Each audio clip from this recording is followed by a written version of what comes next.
Las agresiones a sanitarios han aumentado exponencialmente en nuestra comunidad. En un 80% de los casos son a mujeres y la mayoría en atención primaria, seguida de urgencias y del servicio de administración.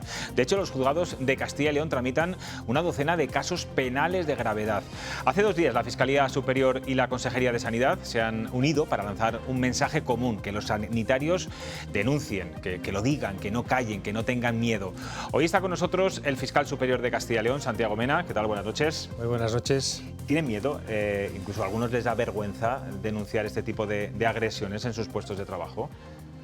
Directamente diría que sí, por mi propia experiencia y por el conocimiento que tengo de esta situación, como cualquiera de los que estamos aquí, pero sobre todo por lo que transmiten las propias organizaciones médicas, la Junta de Castilla y León en nuestro caso, todas las instituciones de las que dependen los sanitarios. Efectivamente sí, y yo diría que mucho miedo y cada vez más.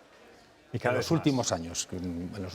Y de hecho los datos que circulan o que están constatables así lo indican. Y claro, ahora llega el verano, hay menos facultativos, vamos a tardar más en que nos atiendan. Yo no sé si esta situación se puede agravar en los meses de estío.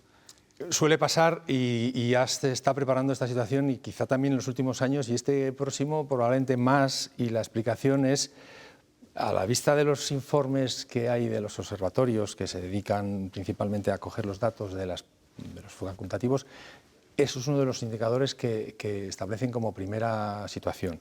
Es decir, la situación de déficit numérico de personas que están prestando servicio, el servicio en los centros sanitarios, en los hospitales, etcétera, hace que los pacientes se alteren más y se provoquen mucho más alteraciones. Efectivamente sí, y viene ocurriendo en los últimos años y probablemente este año también se vaya a producir, y por eso yo creo que es lo que es necesario que se esté preparado en el mejor de los casos. Porque ¿saben cuál es el principal motivo por lo que agrede un paciente a un facultativo? Y quiero preguntarle también, señor fiscal, ¿a qué penas se enfrentan? He visto los datos que ofrece la Fiscalía no son... mejor dicho, si los datos que ofrece la Fiscalía fueran los que sirven de base o de guía para alarmar o no a la ciudadanía, probablemente no daría lugar a ello. Me explico. A nosotros nos llegan, uno de los objetivos que yo pretendo tratar aquí, gracias a su amable invitación, es intentar trasladar a los facultativos que, por supuesto, se quiten el miedo y cuando tengan necesidad y cuando sea necesario lo denuncien.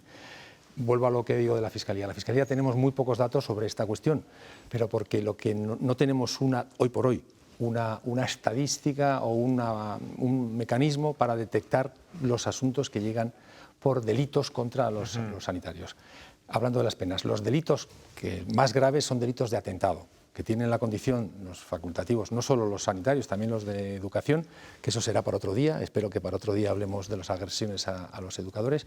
En este caso estamos en los sanitarios. Tienen una condición privilegiada en el Código Penal, una protección superior a la de una persona normal en este sentido. Por lo tanto, las agresiones físicas y de otro tipo, amenazas, insultos, etcétera, tienen una protección especial, como digo, y por lo tanto unas penas superiores a las normales. ¿De cuánto tiempo estamos hablando?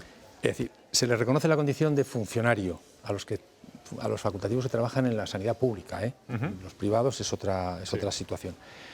Entonces, se castiga. Las más graves pueden llegar hasta 4 años, dependiendo de las circunstancias, cuando, en fin, es una agresión muy potente, muy grave y con un resultado lesivo importante. Afortunadamente no son la mayoría hoy por hoy. La mayoría son esas otras de menor importancia desde el punto de vista penal. Y luego, si quiere, podemos discriminar en lo que es una agresión, llamémosla la agresión en global, agresión física, psicológica, insultos, amenazas, etcétera, y lo que representa para el servicio público que desempeñan los facultativos. Es decir, desde el punto de vista penal, desde el punto de vista de la pena, pues no deja de ser una pena relativamente pequeña, pero no se trata tanto de eso como de ver quiénes son los agredidos, qué hacen y qué representan de cara no solo a su propio trabajo, sino a la sociedad.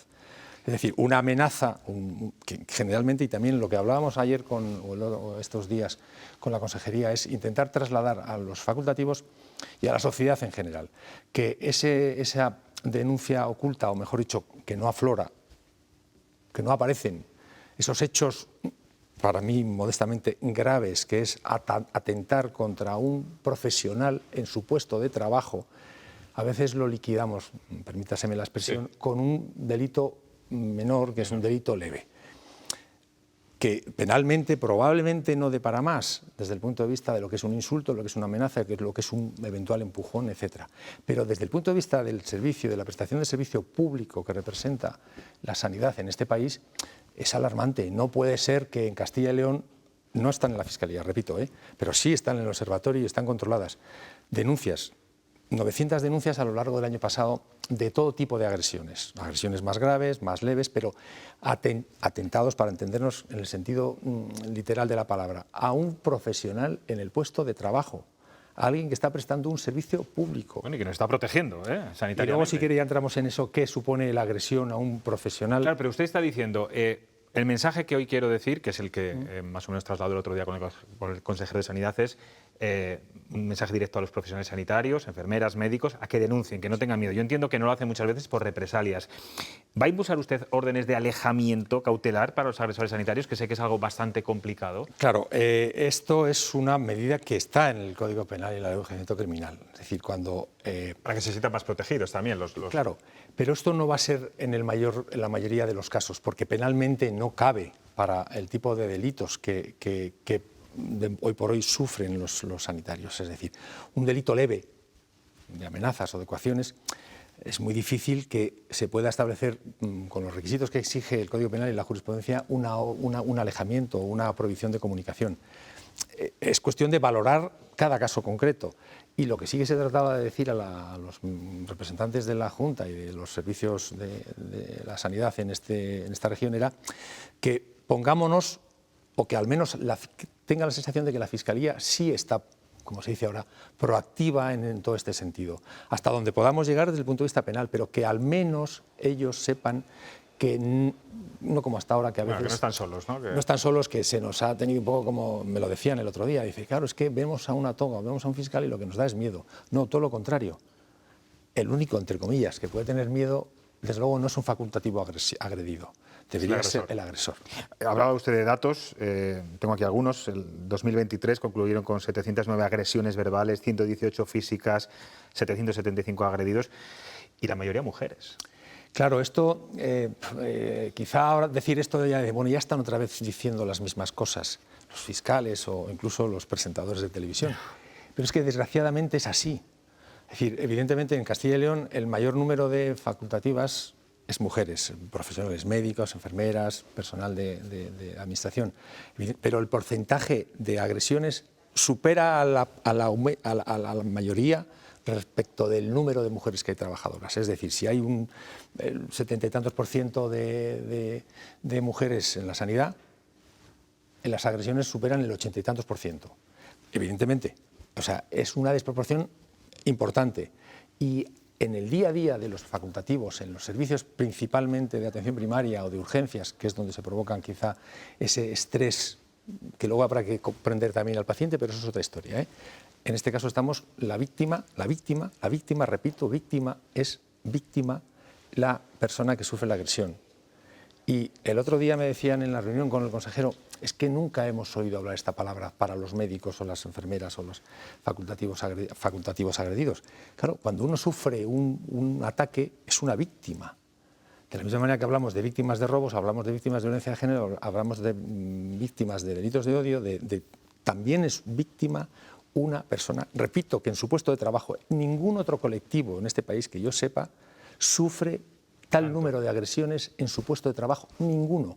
Cuando se trata, desde mi punto de vista, y eso lo hablamos con los factores sociales y educativos, etc., lo principal, creo yo, en una sociedad como la nuestra, y en todas, es la vida. Ya alguien nos ha entregado la vida, pero ahora los que nos la cuidan y los que nos la protegen, y igualmente los que los educan, son actualmente los colectivos más desprotegidos y más atacados. Entonces, como mínimo, una reflexión desde el punto de vista social. Y luego, desde el punto de vista penal, pues evidentemente, como yo decía el otro día, no pensemos que salimos de aquí y ya vamos a arreglar el problema, porque quizá, en lugar de tramitar 800 denuncias, no en los juzgados, sino simplemente manifestadas por parte de los facultativos, vayamos a solucionar el problema. Es un problema, pero bueno, hay que ir concienciando un poco a la gente. Pero es un avance, es un avance. Yo creo que Yo sí. estoy seguro que muchos facultativos que nos estén viendo hoy aquí, muchas enfermeras, estarán de enhorabuena, ¿no? Por lo menos no se sienten tan solos como decíamos. Tener aquí al fiscal superior y no hablar de la actualidad que está ocurriendo en este país sería un error por mi parte. Yo agradezco que un día como hoy esté usted hoy aquí. ¿Qué le parece el aval del Tribunal Constitucional a la amnistía? Yo no sé si usted se puede meter en estos líos o... A ver, no. pues procuro no meterme en líos, pero no porque no quiera meterme en líos, sino normalmente cuando uno actúa de forma recta, si se mete en líos, pues será bienvenido en todo caso. Lo que ocurre es que en este momento sí que quiero hacer una especie de salvedad o de paréntesis, de autocrítica y de crítica en general. A veces actuamos o opinamos sin tener la noticia, el conocimiento. Yo solamente ahora mismo, querido José Luis, podría hablar de lo que he oído en las últimas horas. Desde luego, no voy a hacer ningún comentario con detalle hasta porque que no lo ha leído. Efectivamente, de la misma manera que la gente, y si quiere ahora ya nos replanteamos o nos repreguntamos quién se ha leído en los últimos meses cada uno de los acontecimientos literarios, porque no deja de ser autos, resoluciones judiciales o fiscales. Bueno, pero tiene titulares, ha oído la radio, ha escuchado la televisión, Claro, entonces, la prensa, sabe más o menos lo que significa, ¿no? Claro, pero yo como soy de los que hacen zapping, querido José Luis, sí. Entonces, buena excusa, no. Pues puede ser una excusa, puede ser entendido como una excusa. Desde mi punto de vista, repito, este es un país muy complejo. Hay muchas opiniones y diversas, y muchos territorios y muchas circunstancias coyunturales, puntuales y circunstanciales. Y en cada momento ocurre cosas diferentes y quien tiene que tomar decisiones las toma, y ya le puedo asegurar que contradiciendo la voluntad o el deseo de mucha otra gente. ¿Cuál es el mío? Yo, como no soy político, no se me habría ni planteado, o sí, elaborar una ley de amnistía. No lo sé. Probablemente no, pero probablemente sí, pero yo no estaba allí. Entonces, modestamente, somos unos aplicadores de la ley. Ustedes son comentaristas y pueden hacer otra cosa distinta que humildemente creo que nosotros.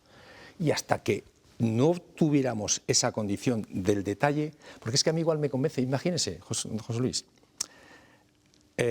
estamos en contra de la ley de amnistía, en general, porque hemos oído que la mayoría de la gente, o una opinión de las que yo escucho, dice que no está de acuerdo.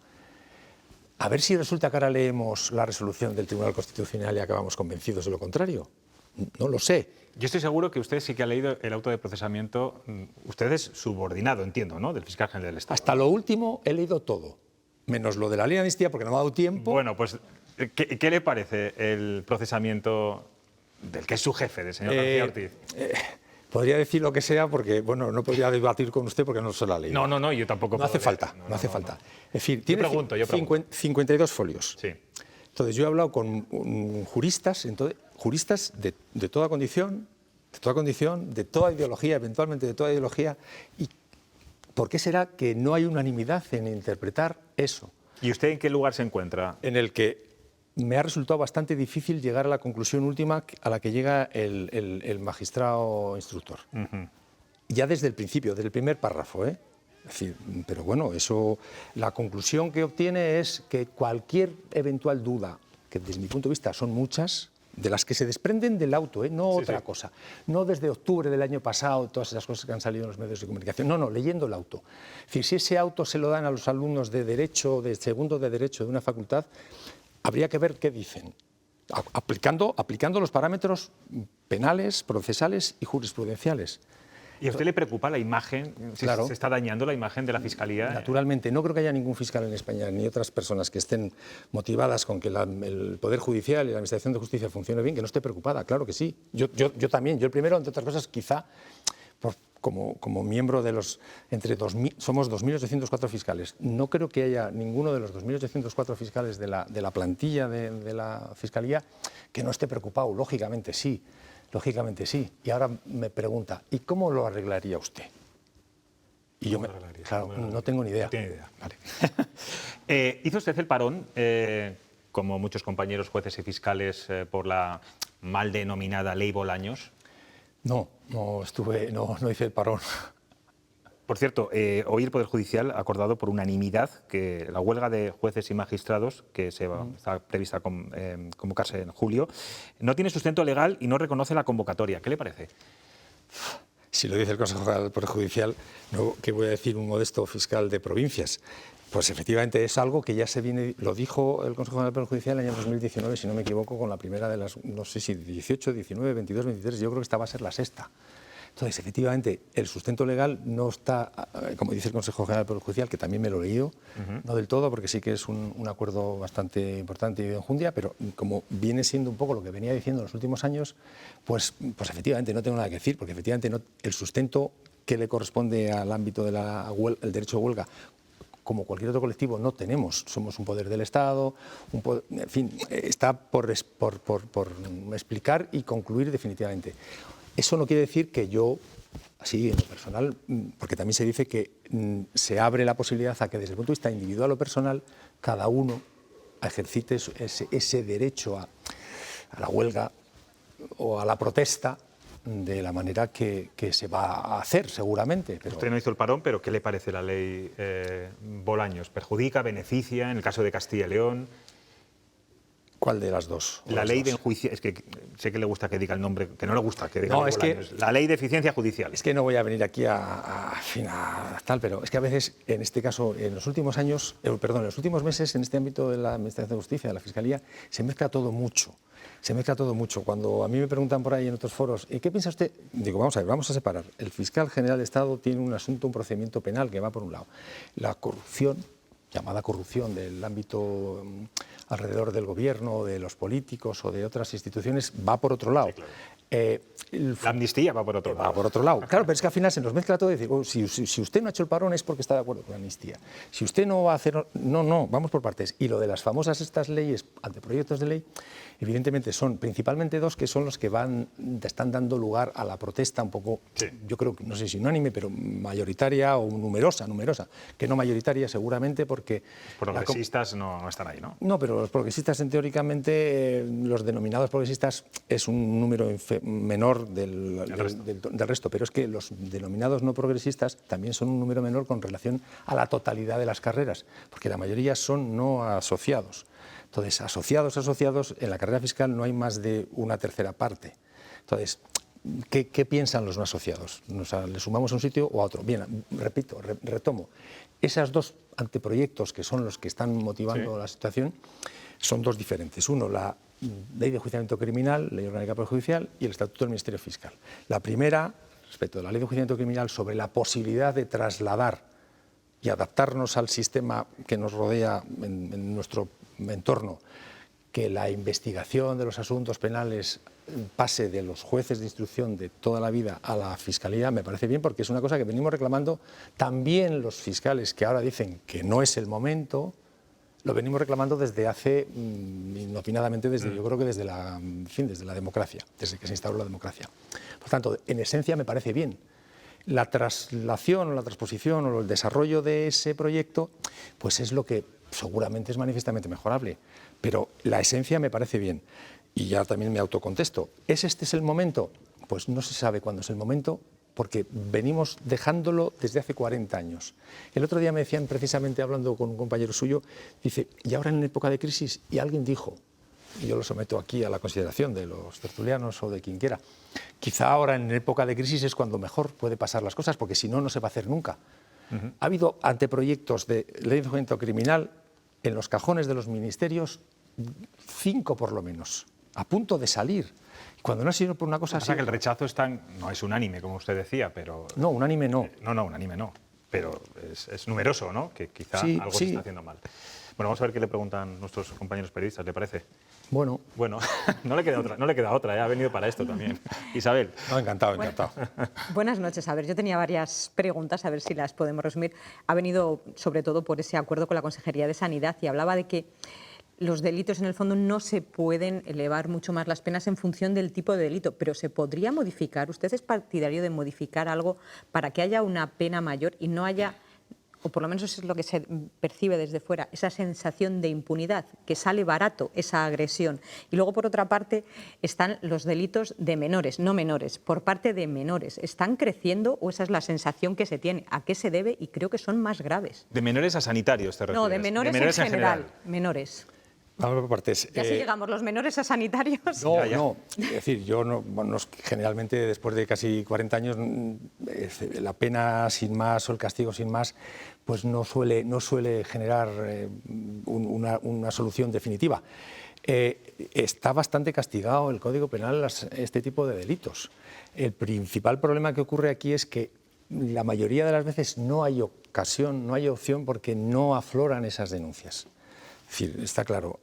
El otro día decía a los compañeros que estaban en la reunión que evidentemente estamos para ayudar, pero no porque queramos. Es decir, el artículo 1 del Estatuto del Ministerio Fiscal establece como prioridad proteger el interés social y trasladar a los tribunales ese interés de los ciudadanos, también de los facultativos. Por lo tanto, el fiscal siempre va a estar en protección de esas personas desfavorecidas. El resultado último de las penas a veces sirve como prevención general para la ciudadanía, por supuesto que sí, pero en este caso, por la particularidad de lo que se trata aquí, que son unos profesionales, como no voy a explicar qué hacen, ya lo hemos dicho antes, no tanto está, repito, en la gravedad de algunos asuntos que pueden ser graves y por lo tanto ahí habría que castigar, lo que diga el Código Penal, si me apura, con gran intensidad, es en las otras, entre comillas, pequeñas cosas que para los ciudadanos pueden ser pequeñas cosas, pero es el insulto, la amenaza, la desazón, el desasosiego que genera que cada mañana, cuando un facultativo, y ocurre, entra en su centro de salud, va asustado. Y termino con esto y voy con los menores. Leía también que el 17% de los agresores de todo tipo, no de los más graves, pero sí de los, entre comillas, más pequeños, amenazas, insultos, agresiones leves, etcétera, el 17% son reincidentes. Son reincidentes, es decir, que bueno, pues algo podríamos hacer, repito. Tema menores, que vamos. Y tema menores, sí, los temas menores, pues efectivamente ha aumentado. Probablemente en la última memoria que tengo de la Fiscalía, que está sin publicar, ya les doy aquí adelanto, luego me van a reñir porque estas cosas no se pueden dar. Exclusivas las que quieran. No se pueden dar hasta que saque ante el rey, etcétera. Pues se va manteniendo, evidentemente, y el tema es que afortunadamente, como los asuntos de menores pues son pocas personas, afecta a pocas personas, el que fluctúe un año un número no muy grande de asuntos pues hace que exponencialmente puedan subir porcentualmente o bajar. Se va manteniendo más o menos en estos últimos años y sí que aumentan los delitos que hemos dicho también en las últimas memorias. Todos los relacionados con las nuevas tecnologías es una exageración y relacionados con los ataques a la libertad sexual. Es decir, es algo... Sí, la última vez que estuvo aquí hablamos bastante de ese asunto. Luismis, voy a pedir a los Luismis un poco de brevedad. Sí, yo muy breve. Buenas noches. ¿No cree usted que el aumento de las agresiones también tiene que ver bastante con la falta de educación, con un tema de educación y con algo que a mí cada vez también me preocupa más, que es la agresividad que está demostrando la sociedad? No sé, parece que estamos crispados, enfadados. Un señor entra en un dispensario médico y lo primero que hace, si no le ponen o dice lo que ya es amenazar, pegar. Yo creo que hay un problema ahí de educación, de respeto y de agresividad. Sin duda alguna, y por eso decía que la siguiente reunión de este tipo es la que haremos con los maestros. Efectivamente, totalmente de acuerdo, pero yo le repregunto o le replanteo, ¿y por qué solo ocurre con los sanitarios y los de educación? ¿Por qué en este centro de trabajo no entran a pegarnos? ¿Por qué en otros trabajos de cualquiera que podemos pensar no sufren 900 agresiones en su puesto de trabajo? ¿Por qué? La salud. ¿Por qué? El tema salud. Pues más para intentar que de entre todos inculcar eso. Es decir, es de lo más, creo yo, de lo más importante que tenemos. Es decir, o la vida o la salud. Lo siguiente es la educación. Todo lo demás es prescindible. Yo decía a los compañeros otro día yo no voy a ser nunca jamás, en fin, es una exageración, usuario de Renfe. Puedo decirlo, sin ninguna duda. O usuario de la televisión o de las nuevas tecnologías. En fin, estoy exagerando. Pero lo que no puedo decir es que no voy a ser usuario de la sanidad. Está claro. Y hay que proteger a todos, ¿eh? Los Todos, usuarios, los pacientes, todos. Luismi. Bueno, yo voy a ser breve preguntando, pero habrá cosas. Una, ¿qué hace un facultativo, una facultativa que se enfrenta a una esa? ¿Dónde tiene que ir a la policía? ¿Cómo en la práctica tiene que actuar? Eso respecto al tema principal que nos ocupa. Pero sí quería completar la pregunta de José Luis sobre la reforma de la Ley de Enjuiciamiento Criminal. Usted ha dicho, bueno, digamos que cómo se va a hacer puede ser más que cuestionable. ¿Cree que con el texto que ha enviado el Gobierno al Congreso se garantiza la independencia de los fiscales en la instrucción? Y tres, y ya acabo, ¿cómo ve la Fiscalía o cómo se siente la Fiscalía ante críticas, acusaciones del lawfare, de miembros del Poder Ejecutivo o de otros poderes del Estado? Voy a pedir brevedad en las tres respuestas. En el primero lo comentábamos ayer y lo sigo comentando ahora. Es decir, el mecanismo para acceder en última instancia a los juzgados y tribunales es de cualquier manera. Principalmente ellos tienen la posibilidad de dirigirse directamente al Colegio de Médicos o a las instituciones para las que trabajan, en la Junta de Castilla y León, en su caso, pero sobre todo los colegios de médicos que les suelen indicar los mecanismos que hay que hacer. Pueden presentar la denuncia o directamente pueden presentar la denuncia ellas, las personas que sufran la agresión, porque son víctimas como cualquier otra persona. Lo que sí que les dije el otro día, y lo repito aquí, es que algún inconveniente van a tener, que esto supone bastante rechazo, también a los ciudadanos en general, pero a ellos también. Cuando se trata de un delito leve y saben lo que les va a pasar, pero porque es que no puede ser de otra manera. Si queremos un resarcimiento y un reconocimiento a lo que ha pasado, algo hay que hacer. Molestias, seguro, que es denuncia, tener que venir seguramente a ratificar, a ser posible las menos veces posibles, pero habrá que hacer todo el procedimiento, eso es inexorable. Entonces, repito, colegio de abogados, colegio de médicos, a la Junta en su caso, al servicio al que presten la atención y como cualquier otro ciudadano, juzgado, fiscalía o policía. Segundo, la ley de enjuiciamiento criminal. Repito, nosotros somos 2.800 fiscales, los jueces son 5.300. Siempre se planteó, oiga, si la instrucción la hacen los fiscales, pues por ejemplo, en otros sitios se ha hecho, trasvase de jueces que ahora mismo quedarían sin efecto, sin competencias, digamos así, para hacer la instrucción. Son mecanismos eso ya de ajuste, pero repito, la esencia me parece bien. Y lo de respecto los ataques del gobierno. Sí, pero no, antes de eso, lo de la posibilidad de la autonomía del fiscal, creo que es con esta condición. Es que, repito, eso hay que leerlo con detenimiento. Se reforma y lo que para unos puede parecer que se dan más competencias al fiscal general del Estado, pues depende cómo se lee, pues están bastante controladas los mecanismos de control a su vez.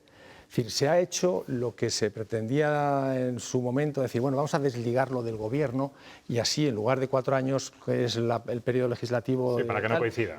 Bueno, pues eso habrá que darle una vuelta, porque probablemente tenga bastante más... puede tener eventualmente inconvenientes. Si el fiscal general del Estado actual mantiene 5 años y viene un nuevo gobierno con otro color político que supuestamente el fiscal general del Estado, porque no va a ser un fiscal general del Estado contrario, entre comillas, a la política criminal que emana del Poder Legislativo puntual, pues podríamos tener un conflicto. Si un fiscal general del Estado está durante un año, por lo menos, el último año de su periodo hasta que con el nuevo gobierno, ahí se deja. Eso no está tratado. Lo dejo. Y lo del lawfare, por supuesto. A nadie le gusta que nadie se inmiscuya de forma inadecuada en su competencia. Es decir, el gobierno tiene la capacidad para decir lo que quiera, pero con razonamientos puntuales en cada caso. Lanzar, digamos, bulos, como está ahora de moda, sin tener fundamentos, pues eso no puede, a mí no me parece bien, por supuesto, ni como persona ni como fiscal. Es entrar en el fango, que es la otra palabra que falta. Bueno, pues entrar en el fango. Santiago Mena, gracias por estar en Cuestión de Prioridad. Yo siempre lo digo, que jueces y fiscales estén en los medios de comunicación, que han sido ustedes muy herméticos durante muchos años. A mí no me lo diga. No es su caso, es verdad. Siempre que le ha llamado, ha venido. Pero bueno, no deja de ser algo importante. Entiendo que comunicar, en fin. Hombre, yo se lo agradezco a usted y a todos ustedes, y yo encantado y seguramente más veces, pero sí, pues no siempre podemos. Aunque le saca pocos titulares de la parte más judicial, pero bueno, lo volveré a intentar. Muchas gracias, Santiago, como siempre. Un placer. Gracias.